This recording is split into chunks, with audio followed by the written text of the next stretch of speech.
Bani Adam arraka guyyan ida abaya moli kana shotta gadi sinibuun ega. O gadi sinibuun Muhammadon kun laal tarree galee melala gasan baay'atan. Caamman isaanii aynata tokko, surreen isaanii aynata tokko.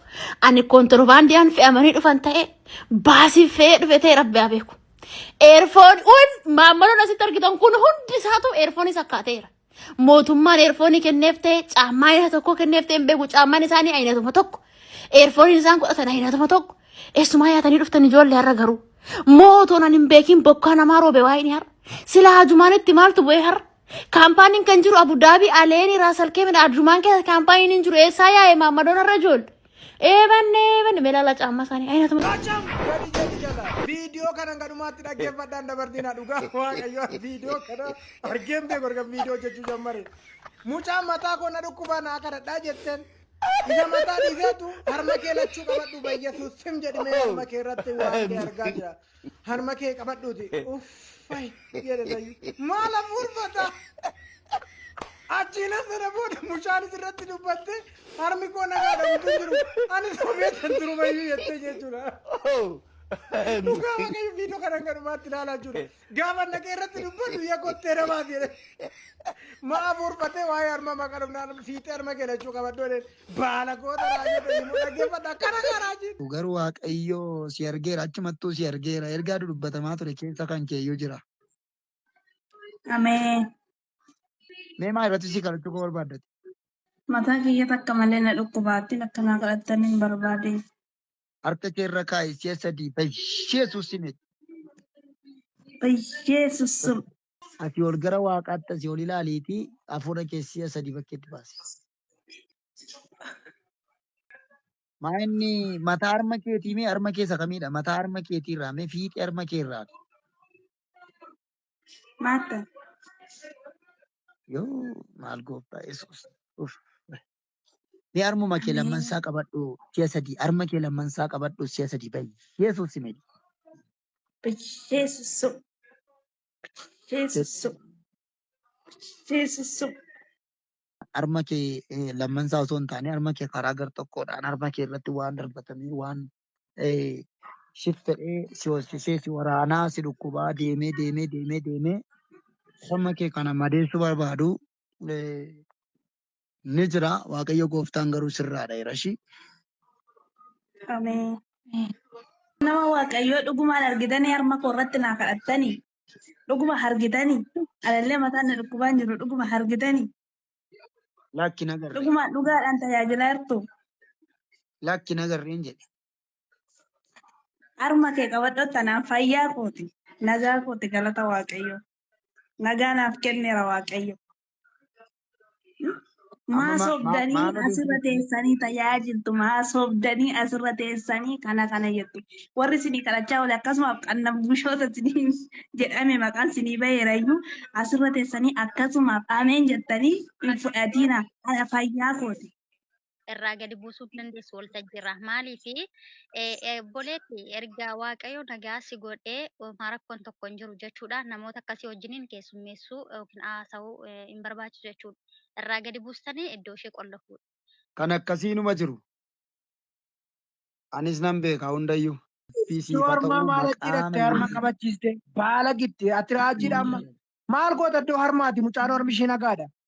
Iddoo harmaa malee raajummaan kee arguu dide hattitti hin buutas gubbaarra qanna bushoota harmarraa maal goota anaan buustaa asi buuseen gana malee buy hattitti harmarraa maal fuutaan jedhe harmatti raajjaa maal hin buutas gubbaarra qanna bush leeba akka taatatis nama harmarratti kadhatu maal jetteet iddoo kana jetta harma waa'ee harmaa kaasaas gubbaarra ciise maal fuuta harmarra waa'ee harmaa malee sitti mul'isuu didee nafaan haasa hime dhugumaanatti waldaa qabdaa waldaa keessatti suura kaate malee fuulbiiti duubatti maal achi waa'ee harmaa kaasteeti mucaanoo silaa mataan na dhukkuba siin jette qoyme harma sitti mul'ate harma kee lachuu qabadhu kan jette harmi mucaa nagaadha jechuudha baalagicha maal fuudha kun ijoollee ati bartuu moo hattuudha waldaa kiristaanaa keessaa gahee takkatti qabdu yoo hin jiru jechuudha gahee takka waa'ee harmaa sitti mul'ate waa'ee harmaa sitti mul'ate iddoo kaanunda iddoon harmaa maa sitti mul'ate akkasuma raajonni waa'ee harmaa fi waa'ee maal isiin kun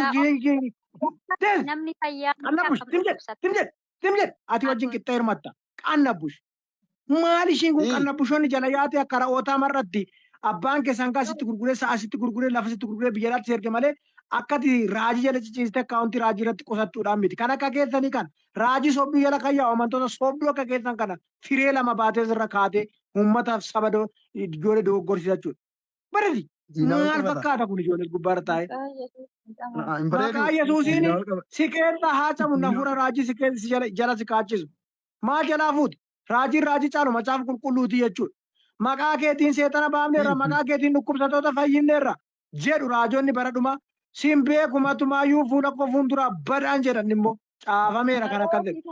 Kana jalan kaatiin. Maqaan keenyudha raajii. Eenyu maqaan kee? Ati mee diina raasii malee diina yoo miti diina raasiitti diina dabaluu. Eenyu maqaan kee? Maal goota maqaa irraa maal fuuta? Waldaan kee eessa shi maqaa dhiisi? Ati mee dhugaa garuu jechuudha. Waldaan kee eessa? Maal goota ati isa hin dhuftaa dhufuu barbaadde? Nan dhufee? Maajii si keessummeessaan siin. Soobduun nan keessummeessitan ka akkasuma jaa soobdaniif na baqattu. Waldaa keessaa gaheen qabdu. Otoo waldaa gahaa waldaa gaarii qabaatte jechuudha. As gubbaarraa akka hattuutti dhokattee dhuftu jechuudha. Waldaan seera qabdu waldaa laayisensii kaawunsiliin beeku tajaajilaa ishii dabarsitee bakka hin taanetti hin ergitu jechuudha. Ati shamarran gidduudha amoolee kamarraa buufte sa'aatii 8 jechuu 20 Galaati immoo maal rattaa akka ra'ee ishii qannabushoota kun kan akkanaati birkan jala yaa'ee akka raajoon olii yaa'an godhu jechuudha. Dubarrataa jiru. Dhaggeeffadhu sababa beeku. Dijari amma loogoo hannaa mataatti baatte sayyuu dubbatti. Loogoo mataa alaabaa hattoota mataa catattanii sayyuu amma dubbattu. Maal baatte alaabaa si fayyisa kan si fayyisu gooftaa Yesuus Kiristoos si fayyisa. Alaabaa sammuutti baatteefi. Maal garbuusu dandiyaa muudan. Kun immoo maal bu'a. Ata maraajiidha amma dhugaa dubbachuudhaaf. Mee maraajii dhumta harmaraa waa'ee harmaaraaju waa'ee biraa maatti mul'isu. Mucaan maaltiin jette mataa na dhukkubaa jette. Mucaan kun dhuguma dhukkubuu danda'a. Dhiisuu danda'a. Garuu waa'ee mataa bira si dabarsee waa'ee harmaa sitti argisiise. Maaliif waa'ee harmaa sitti argisiise? Mucaanoo mataa koo na dhukkuba naa kadhaa nama Waaqayyoo jette. Maaliif harma lachuu si argisiise? Seexana moo dhuguma amma Waaqatu waa'ee harmaatti argisiise amma? Natti himee? Maalirra dhaabatteetu harma kana akka argattu si godhe? Maal yaadde? Waa'een harma si maal ootee guddatte? Hodhuudhaaf waa'ee harmaa kaalteeram. Lakkisi hoosisuun malee. Kana kunoo raajii keessa laala yaa qannabushoota laala akkati dubbatu. Laala namicha afaan beltekkee dhugaa Waaqayyo. Kunoo tuuttoo jala sii kaanu kunoo dhaqiqa. Siidha. Amma tibee. Maali kun baalagee ijoollee dhugaa Waaqayyo. Ani Gongawu. warra suura bareedaa malee. Mata duree yeroo baay'ee ammaan tana dhiiraaf shamaras baay'ee yaaddootti ta'e tokko isiniif hima. Especially generation keenya kanaaf jechuudha.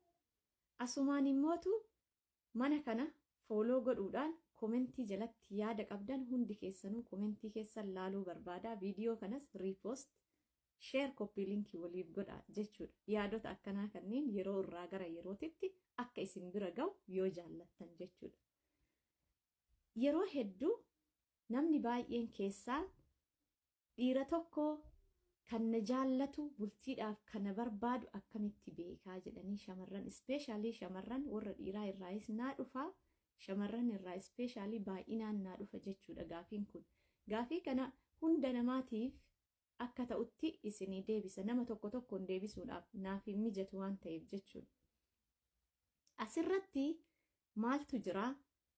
Dhiirri tokko shamara takka dhugaadhaan jaalatuu isaa shamarri takka wanti addaan baafachuu qabduun pooyintii muraasa kana isiniif hima jechuudha. Tokkoffaa dhiirri tokko dhugaadhaan si jaalachuu isaa haadha manaa boruutiyya jedhee onnee isaa keessa ati jiraatu ka ittiin beektu gaafiin tokko maal kiyyanarraa jaallattee jedhiin yoo inni gaaffii jaalalaa si dhiheesse jechuudha.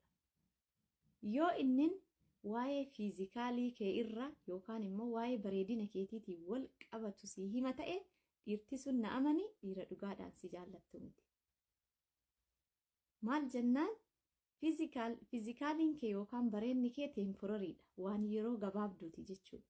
Kanaaf inni waan yeroo gabaabduu isa irra fookas godhee yoo jiraate namuma yeroo gabaabduudhaaf si barbaadu jechuudha. Kanaaf namni yeroodhaaf si hin barbaanne waan yeroo irratti fookas hin godhu. Okay? Ka dhugaadhaan si jaallatu maalirratti fookas godhuu danda'a ka jetta yoo ta'e gaafiin ittaanu okay? Maal kiyya jaallatteedha ka tokko